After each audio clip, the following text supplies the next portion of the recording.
So this is Ed Coulson. I'm standing here in Claremorris Woods in County Galway, and I'm here for a very special day. I'm here with somebody called Anya, and she's a falconer. She also happens to be my wife, for the purposes of full disclosure, so we do know each other already. Anya, can you tell us why we're here in the woods and what you're going to be doing today? So I'm going to be climbing a tree today, a very tall tree, to take a sparrowhawk chick from the nest. This is done under wild take license, which is granted by the National Parks and Wildlife Service. So we were here on Thursday last week, and after quite a long time in the trees, climbing, clearing the ivy, and trying to figure out how the best to approach the nest, we decided to abort the mission because I ended up spending a bit longer than I expected, and I didn't want to disturb the nest too much, so we decided to come back today. And my good friend, Tree Sergeant Dennis, he's going to help me now, and hopefully the process will go a bit smoother. Can you describe what exactly he's doing and how the climb is going to happen today? So he's literally walking up a very tall Scots pine, and the nest is about 15, 17 meters up. Generally, sparrowhawks build nest by very close to the tree trunk, but this one is unusual. It's built on a branch sticking out from the tree about a meter away, covered in ivy. So what he's doing right now is he's using a lanyard and main rope to help himself climb up with spikes. He just kind of walks up the tree, basically. He's going to go past the nest, put the main line down, and then I will use that to descend towards the nest, where hopefully I will find 3 chicks. Okay, no, so just to rewind a little bit, because you did say why you were doing this. You said you're a falconer and that you're going to take the chick from the nest. Mm-hmm. But can you just explain exactly what it is you're going to do? Because some people will be familiar, maybe they've been to a falconry centre and maybe they've flown a hawk or seen owls being flown in displays. Is it something like that you're going to be doing? What exactly are you going to be doing with this bird?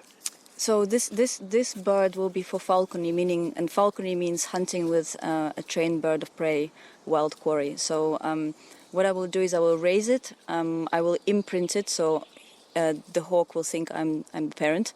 And when it's fledged and when it's ready to fly and hunt, we will go out and hunt crows somewhere in the farms. We're going to spend a lot of time together. We will be driving in the car together. We will be doing everything together for the first few months. I will be feeding it some quail and day-old chicks. And then when it's fledged, I will train it to come back to me. Because essentially what I wanted to do is, when it's unsuccessful in its hunt, I wanted to come back to my glove. So I need to make sure that it's trained to do that. And in order to train to do it, I'm going to attach what we call a crayons, which is a long piece of string to its anklets or its jesses, which are leather straps. I will put it on somewhere on the fence and then walk away. And with a tiny bit of quail, I will call it back to me. And hopefully it will fly back to me. And if it does, it will be successful and we can fly free. And every time the hawk leaves my fist, it will be free to do whatever it likes, really. But obviously, I would like it to catch crows. But we'll see. We'll see if our desires... And do you just really dislike crows? Or what is it? Why do you want to do this? What is it that's sort of driving you to do this? You're doing this big tree climb today. It's obviously not without risk. And this obviously takes a huge commitment of time to do something like this. So what on earth makes you want to do what you're doing as a falconer? You know what? I'm asking myself the same question. I don't think...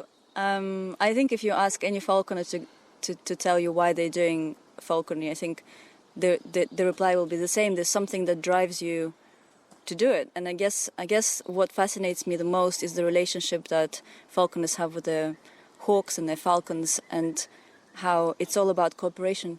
I've learned so much about wildlife through falconry, and honestly, I don't think I would have been able to read this much information in a book.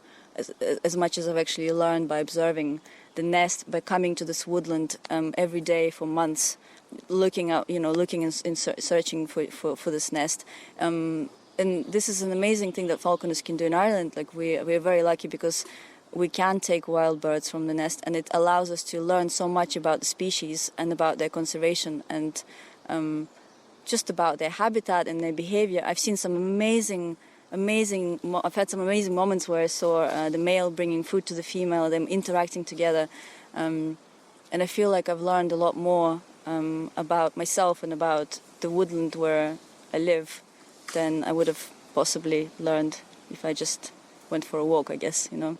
So it's all combined, all these things. I guess it's this is what falconry is about, really. It's about relationship with nature. You get this opportunity to really be in a relationship with a wild being, and I think that's unique, and that's what fascinates me about it. And obviously, catching crows is fun because there's a lot of crows, and they are generally a nuisance for farmers. So farmers don't mind if we go and catch some in the land, and it's a great sport as well. It's great to see flights. You can see some amazing flights when you do that, and bring some friends along. It's a great adventure really ahead of us. Well, thanks very much for talking to us. We're going to we'll let you get on with your climb, but I hope maybe we'll have another chat with you when you come back down, hopefully in possession of a hawk. I hope so, yeah. Thanks. Okay. So, Anya, you're back down on solid ground, and I'm holding here the chick which you've brought. Do you want to have another look at it, or are you getting... In a second. You're just getting out of your harness now. So, can you just tell us quickly about the climb while you're doing that?